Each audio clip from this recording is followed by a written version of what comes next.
Chapter 3. My work and those dimensions of reality into which it takes me. Now, I have friends even as you do, though my friends may be of longer standing. You must understand that we experience our own reality in quite a different manner than you do. We are aware of what you would call our past selves, those personalities we have adopted in various other existences. Because we use telepathy, we can hide little from each other, even if we wish to. This, I am sure, seems an invasion of privacy to you, and yet I assure you that even now, none of your thoughts are hidden, but are known quite clearly to your family and friends, and, I may add unfortunately, to those you consider enemies as well. You are simply not aware of this fact. This does not mean that each of us is like an open book to the other. Quite the contrary. There is a such thing as mental etiquette, mental manners. We are much more aware of our own thoughts than you are. We realize our freedom to choose our thoughts, and we choose them with some discrimination and finesse. The power of our thoughts has been made clear to us through trial and error in other existences. We have discovered that no one can escape the vast creativity of mental image or of emotion. This does not mean that we are not spontaneous or that we must deliberate between one thought or another in anxious concern that one might be negative or destructive. That, in your terms, is behind us. Our psychological structure does mean that we can communicate in far more various forms than those with which you are familiar, however. Pretend, for example, that you meet a childhood friend whom you have long forgotten. Now, you may have little in common, yet you may have a fine afternoon's discussion centered about old teachers and classmates and establish a certain rapport. So when I meet another, I may be able to relate to him much better on the basis of a particular past life experience, even though in my now, we have little in common. We may have known each other, for example, as entirely different people in the 14th century, and we may communicate very nicely by discussing those experiences, much as you and your hypothetical childhood friend established rapport by remembering your past. We will be quite aware that we are ourselves, however, the multi-dimensional personalities who shared a more or less common environment at one level of our existence. As you will see, this analogy is a rather simple one that will do only for now, because past, present, and future do not really exist in those terms.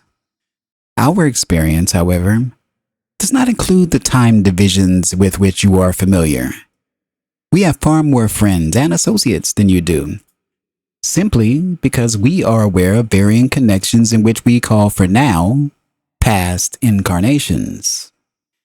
We have, of course, therefore, more knowledge at our fingertips, so to speak. There's no period in time in your terms that you can mention, but some of us have been from there and carry within our memories the indelible experience that was gained in that particular context. We do not feel the need to hide our emotions or thoughts from others because all of us by now well recognize the cooperative nature of consciousness and reality and our part in it. We are highly motivated. Could spirits be anything else?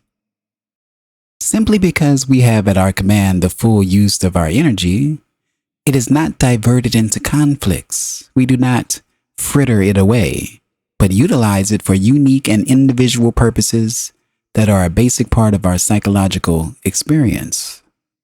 Now, each whole self, or multi-dimensional personality, has its own purposes, missions, and creative endeavors that are initial and basic parts of itself and that determine those qualities that make it eternally valid and eternally seeking.